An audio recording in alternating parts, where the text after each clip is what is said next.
t'en prie. Parlons maintenant des inondations, de la crue printanière. On surveille évidemment l'évolution des cours d'eau un peu partout au Québec. La pluie qui est attendue dans les prochains jours, ça fait craindre le pire à plusieurs municipalités. On va en discuter avec Sylvain Brazeau, qui est directeur du service de sécurité incendie, coordonnateur de site de sinistre de l'Organisation municipale en sécurité civile pour la ville de Rigaud. Bonjour. Bonjour. Quel est l'état de la situation au moment où on se parle? Au moment où on se parle, on a un épisode de stabilité là, depuis samedi. Le niveau de la rivière est quand même relativement stable à 24,4 mètres. Ça fluctue de quelques centimètres là, à tous les jours, là, mais en moyenne, on est stable. Ce matin, la situation était telle qu'elle était hier soir. Là, OK, c'est stable, mais ça demeure élevé quand même comme niveau d'eau, là. Ça demeure élevé. On a un débit moyen constant de 6400 mètres cubes à Carillon présentement.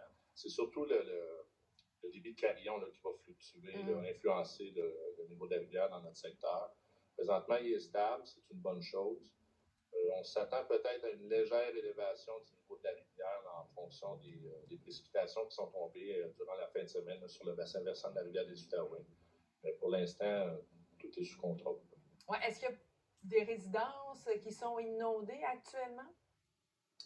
On a peu de résidences inondées. Par contre, on a quelques-unes qui sont touchées par les eaux. On a plusieurs qui sont isolées parce qu'on a environ 4 km de route là, présentement là, qui sont submergées. Ça varie de quelques centimètres de submersion jusqu'à 2 pieds, 3 pieds par endroit. Donc, on a des résidences qui sont vraiment isolées, d'autres qui sont considérées isolées, mais qui sont quand même atteignables là, avec des véhicules. Vous avez tenu une réunion à la ville de Rigaud au cours de la fin de semaine, je pense, pour vous préparer justement à une possible hausse du niveau des eaux. On est à distribuer aussi des sacs de sable aux citoyens, donc beaucoup de préparation qui se fait actuellement. Oui, bien effectivement, vendredi dernier, là, on a profité du beau temps et avec les prévisions météo là, sur le bassin versant là, qui annonçaient quand même des bonnes quantités de pluie, on a voulu sensibiliser nos citoyens là, à se préparer davantage à une éventuelle hausse du niveau de la rivière. On a fait, le service d'incendie a fait quelques 700 sacs de sable pour des personnes vraiment vulnérables qui ne sont pas en mesure d'en faire. On a aussi mis à la disposition des citoyens des sites de sable pour qu'ils puissent remplir leurs propres sacs. On a aussi distribué quelques centaines de sacs à des gens là, qui n'étaient pas capables d'en trouver dans les magasins.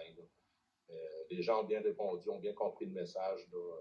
Les gens se sont bien préparés tout au long de la fin de semaine. On voit beaucoup de solidarité dans des événements comme ceux-là, M. Brazeau, dans les municipalités. Oui, bien, ça développe aussi l'appartenance à un quartier. On a une zone qui est complètement isolée présentement, le secteur Raquette. Quelques résidents dans ce secteur-là, et puis on parle à ces gens-là au téléphone à tous les jours. On appelle au moins un des résidents, puis ce résident-là est capable de nous donner des nouvelles des autres autour. Donc tout le monde se donne un bon coup de main. C'est bien de voir ça. On voit une très belle résilience de la part de nos citoyens.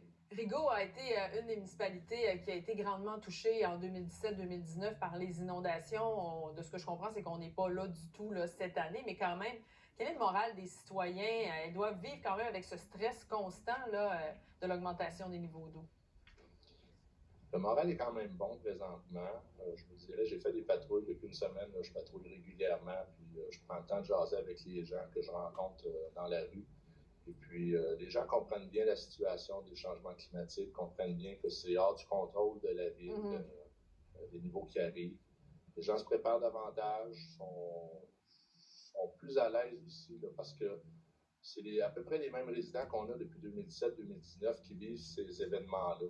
Donc, c'est je veux dire une clientèle, c'est une clientèle qui commence à s'habituer, qui comprend davantage le comportement de la rivière, le comportement du bassin versant, qui sont capables d'aller chercher des informations un petit peu partout sur les sites du ministère pour voir l'état du niveau ailleurs que dans la région proche. Parce que le bassin versant de la rivière des Outaouais, c'est 146 000 km².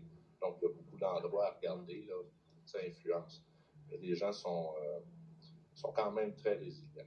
Inquiets un petit peu, il y en a qui ont hâte de voir une baisse.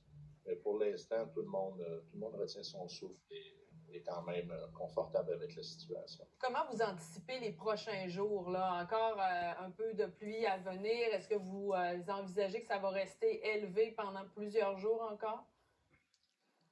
Nous, on s'attend à ce que ça reste stable, comme c'est là pour le reste de la semaine. OK. Là, ce qui va influencer le plus, c'est la quantité de pluie qui va tomber sur le bassin versant. Ce qu'on voyait ce matin, c'est la partie complètement à l'est qui devrait être affectée au cours des 24 prochaines heures.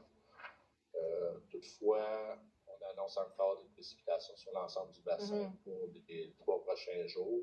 Mais si on est capable d'évacuer un petit peu d'eau, le carillon peut en passer, ça va faire de la place aussi dans les réservoirs pour accueillir de la nouvelle eau. Il reste presque plus de neige sur le bassin versant. On est loin des quantités de neige qu'on avait à pareille date en 2017. Oui, bien tant mieux. Donc ça, c'est une bonne nouvelle.